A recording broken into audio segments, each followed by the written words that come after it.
Home sweet home.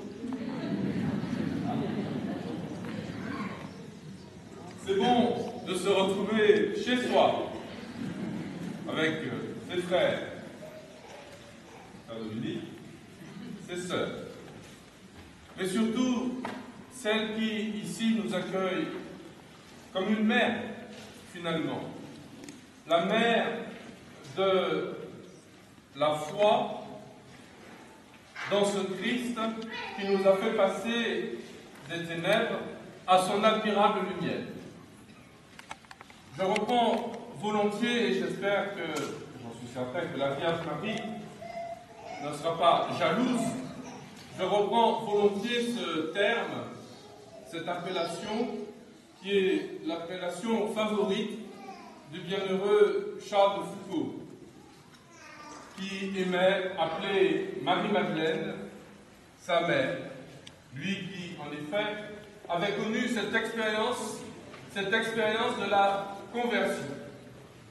Et finalement, un vrai chrétien, c'est quelqu'un qui est converti, qui n'est pas simplement quelqu'un qui vit, mais qui est conscient au cœur de sa vie d'être passé de la mort à la vie, d'avoir été extirpé de ses ténèbres, avoir été extirpé de ses misères par la grâce de Dieu, par le mystère de la résurrection, dont Marie-Madeleine a été la première et pour cause à faire l'expérience. Pourquoi la première? Parce que Dieu, mystérieusement, a choisi cette femme pour être, pour toujours, pour tous les croyants. Comme il le dit, à chaque fois qu'on parlera de l'Évangile, finalement, on contemple ce qu'elle a fait. Tous ceux qui vivent l'Évangile se trouvent, d'une façon ou d'une autre, enfants de Marie-Madeleine, enfantés par celle qui a été choisie comme le modèle, le témoin de la conversion. Elle est la brebis perdue, par excellence. Elle est l'Ève nouvelle, elle aussi. Oh, me direz-vous, mais la Vierge Marie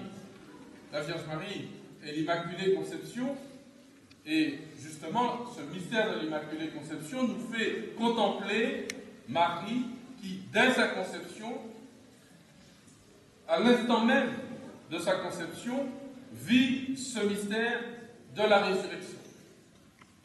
Et Marie-Madeleine a ceci que se rapproche de nous, c'est qu'avant de vivre le mystère de la résurrection, elle a vécu en elle-même, dans sa chair, dans sa vie, le mystère des ténèbres, le mystère du péché, le péché qui fait mal, le péché qui fait honte, le péché qui fait mal aux autres et qui fait mal à soi-même. Elle a subi, elle a commis. Marie a été épargnée. L'une et l'autre ont reçu la même grâce. La grâce du Christ, la grâce qui rend comme le Christ, la grâce qui sanctifie. Mais Marie-Madeleine nous ressemble. Marie nous attire. Marie nous attire à elle, vers elle, et Marie-Madeleine elle-même a été attirée par la Vierge, par le modèle que la Vierge représente. Et donc nous voilà main dans la main avec cette Madeleine. Et il faut comprendre que toute vie chrétienne passe par la grotte de la Sainte-Baume. C'est pour ça que bon chrétien, normalement, devrait passer par ici, ça devrait être obligatoire dans tous les parcours catéchistes. Bon, il faut passer aussi un petit peu par Saint-Maximin, parce que je vois que monsieur le curé... Passer par Marie-Madeleine, passer par cette expérience de la conversion, être touché, vous voyez, faire l'expérience du Christ qui me sauve de mon péché. Hier, dans la conférence, je citais Thérèse de Lisieux qui, pourtant, ressemble davantage à la Vierge Marie. Elle n'a jamais commis de péché mortel, la petite Thérèse. Elle le dit. et sa sœur la confirme, en disant mais non, ça va, même quand elle a eu sa maladie des scrupules. Et pourtant, c'est lorsqu'elle fait l'expérience que, toute petite sainte qu'elle soit, elle n'est pas une petite sainte ni douche. Elle est une sainte qui est passée par la mort. Elle aurait pu être la plus grande des pécheresses. Et finalement, elle aime les pécheurs parce qu'elle reconnaît dans les grands pécheurs, elle reconnaît le chemin, la grâce qu'elle-même a prise et dont le Christ l'a extirpée. Et tout chrétien, oui, passe finalement, et je crois que c'est l'expérience que font les pèlerins de la Sainte-Baume, passe de la mort à la vie. Et comme ce signe est éclatant chez Marie-Madeleine, on le suit à travers ses vitraux, qui passent du plus sombre au plus clair, de la mort et le début de la résurrection, de l'enseignement, de la résurrection de Lazare, de l'onction de Béthanie, de la croix à la résurrection. Le chemin de Marie-Madeleine, c'est notre chemin. Sinon, nous ne sommes pas chrétiens. Si nous croyons qu'être chrétien, c'est uniquement être dans un Alléluia permanent qui n'a pas de début, pas de fin, je crois que nous nous trompons. Souvenons-nous de la mort à laquelle nous avons échappé, plutôt des morts dans lesquelles nous étions, et certains privilégiés parmi nous ont échappé à ces gros péchés, à ces grands péchés, mais ils y ont juste échappé. Il est tout près de nous, ce péché. Il frappe lui aussi à notre porte, à la porte de notre cœur. Il est là, présent. Et le baptême nous en a extirpés.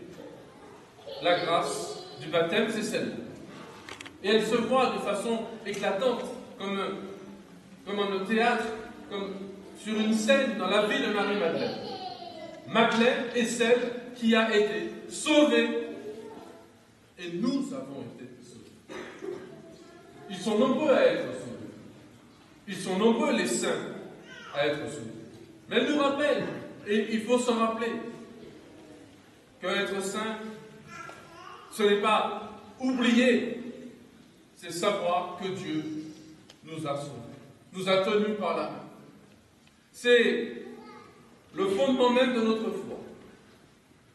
La foi, c'est ce passage de Dieu dans notre passé, dans notre mémoire. Notre mémoire est toujours présente. Je fais mémoire. Et Marie-Madeleine n'a jamais oublié, au jour de la résurrection, là où le Christ est venu la chercher, dans ses ténèbres. C'est aussi un grand signe d'espérance.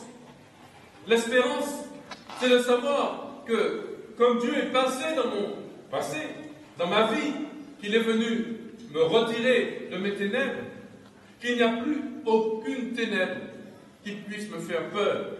Même la mort ne me fait pas peur, puisque le Christ m'a sauvé de la mort.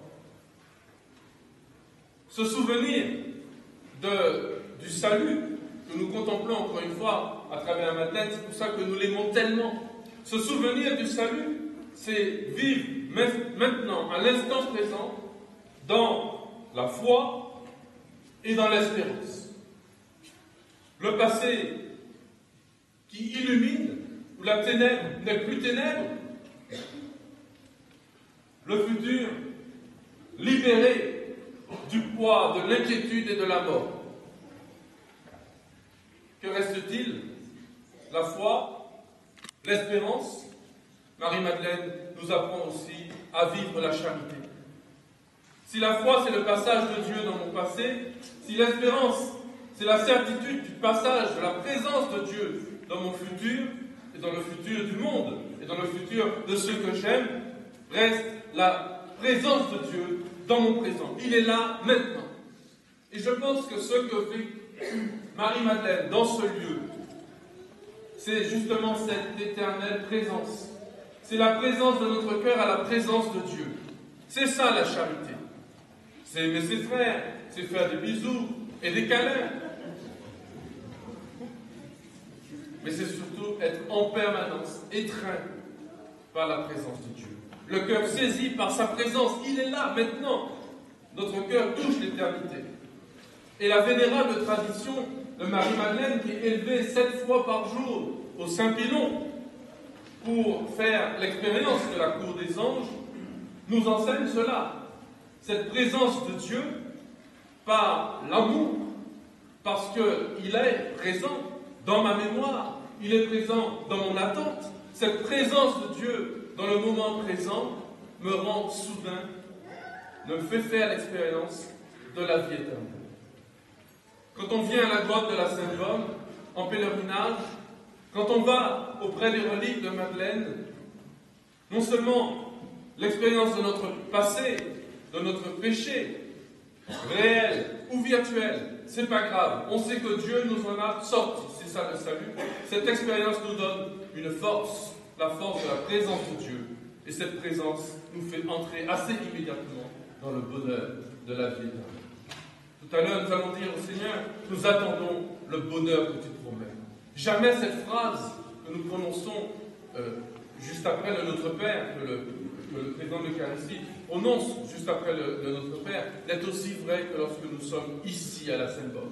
Et je peux vous le dire, parce que maintenant je n'habite plus ici. Et que quand on est dans la grotte de la Sainte-Bonne, le bonheur que tu promets, il est là, présent. Parce que Marie-Madeleine est venue ici en faire l'expérience et qu'elle nous transmet cette expérience. Que cette expérience soit la nôtre aujourd'hui, ce matin. Quelles que soient les ténèbres de nos vies, nos inquiétudes pour l'avenir, quels que soient les boulets que nous traînons de notre passé, que la présence de la Sainte qui a touché le corps de Jésus, la présence de sa relique, la présence de ses fils et de ses filles autour de nous, de l'Église en un mot, l'Église des sauvés, l'Église des 100% de pécheurs, que cette présence de l'Église, de la Sainte et du corps du Seigneur parmi nous donne ce bonheur immédiatement, la vie éternelle. Au nom du Père, du Fils et du Saint-Esprit.